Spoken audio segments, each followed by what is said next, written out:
ఈ రోజు బైబిల్ అధ్యయనం మత్తయి సువార్త 9వ అధ్యాయం 20 నుండి 38 వచనాలు. ప్రార్థన. తండ్రి దేవా, మేము మీ వాక్యాన్ని చదివినప్పుడు మిమ్మల్ని బాగా తెలుసుకోవడానికి, ప్రేమించడానికి మరియు అర్థం చేసుకోవడానికి మాకు సహాయం చేయండి. ఆమెన్. మత్తయి సువార్త 9వ అధ్యాయం 20 వచనం నుండి.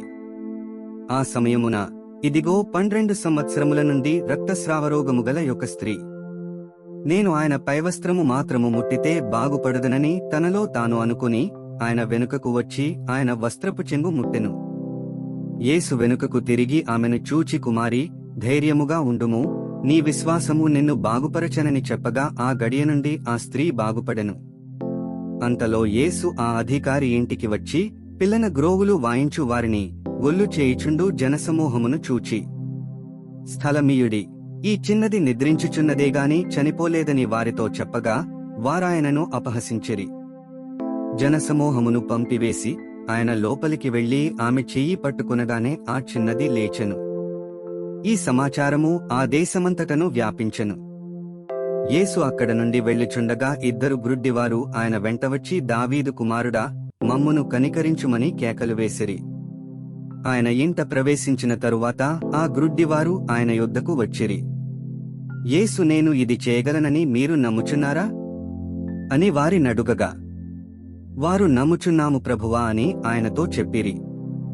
అప్పుడాయన వారి కన్నులు ముట్టి, మీ నమ్మిక చొప్పున మీకు కలుగుగాక అని చెప్పినంతలో వారి కన్నులు తెరువబడెను. అప్పుడు యేసు ఇది ఎవరికిని తెలియకుండా చూచుకొనుడని వారికి ఖండితముగా ఆజ్ఞాపించెను. అయినను వారు వెళ్లి ఆ దేశమంతటా ఆయన కీర్తి ప్రచురము చేసిరి.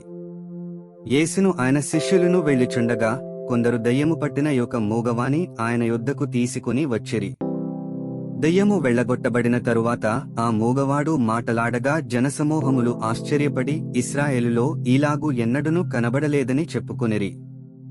అయితే పరిసయ్యులు ఇతడు దయ్యముల అధిపతి వలన దయ్యములను వెళ్లగొట్టుచున్నాడని చెప్పిరి. యేసు వారి సమాజ మందిరములలో బోధించుచు రాజ్య సువార్త ప్రకటించుచు ప్రతి విధమైన రోగమును ప్రతి విధమైన వ్యాధిని స్వస్థపరచుచు సమస్త పట్టణములయందును గ్రామములయందును సంచారము చేసెను.